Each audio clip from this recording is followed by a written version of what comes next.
Here is some footage from the Queens rally that Michael was at, Jamie was at, others. I was unable to attend, but this is an ad that came out of the Queens rally that Bernie is running.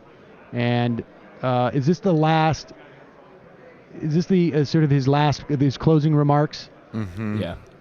Mm-hmm. Okay, yeah, and this is taken incredibly off. Powerful. I mean, and it's funny. I mean, I think there's some folks who maybe don't even know where this is coming from. This is kind of taken off on social media.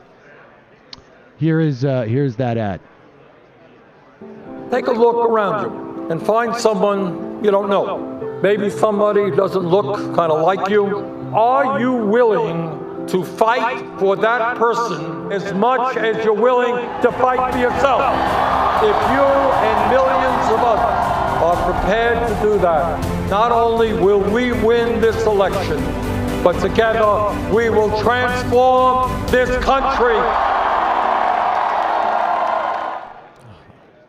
I've been so critical of their ads, so I was so relieved to finally see.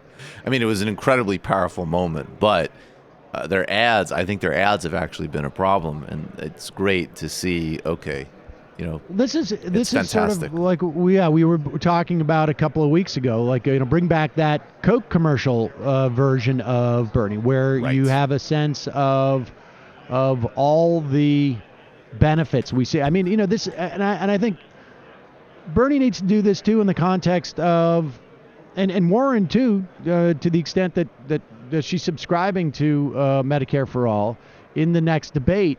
They need to start laying out some of the material benefits in a sort of a more poetic, but also a more enumerated way. Mm-hmm. It's one thing just to say no copays and no at point of service, but I think you got to go in and you've got to say, like, no paperwork. Yeah. You are guaranteed your health insurance. Do you miss? You're gonna miss waiting on the phone.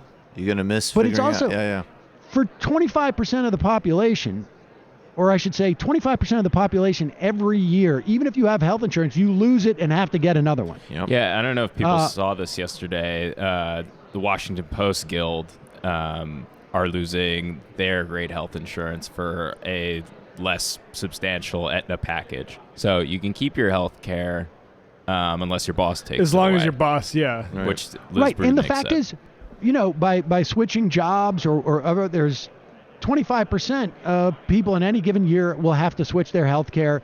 It creates a lot of anxiety, obviously, and it's usually not an upgrade. Waste of time. You sell the idea that, like, this is guaranteed. This is you don't have to ask any questions about it. It is guaranteed. I did get into a fight with a guy last night, and I maybe I was just tired, but I got into a fight about health care.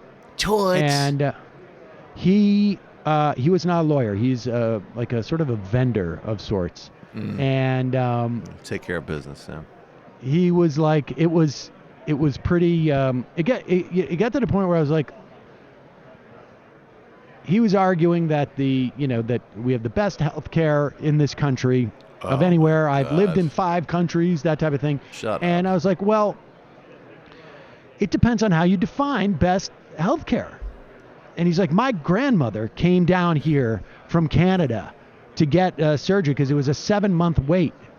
And I'm like, well, is your grandma wealthy? He's like, oh, yes. No, my family's very, very wealthy. And I was like, I just started laughing because he thought that he must have thought that I was saying it in such a way like, are you wealthy enough to have this conversation with me? Because he's like, yeah, we're really, really wealthy.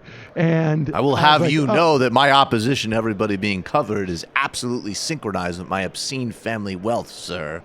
Exactly. And I said, well, your definition of the best healthcare in the world is whether we offer the newest, most innovative, most effective procedures for kings and queens who leave other places and come here. And I said, mine is overall health outcomes as measured by how many people actually get the health care they need and spread that out. And he's like, oh, that's not what good health care is. Hey, let me ask you this. That sounds really nice in theory, but what about the princes who nearly are having a heart attack after being stuck at the Four Seasons at the Ritz-Carlton by MBS?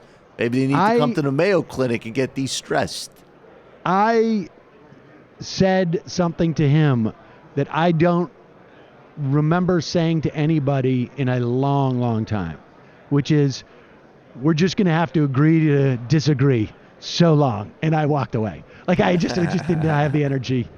It's too many blackjack tables out there here.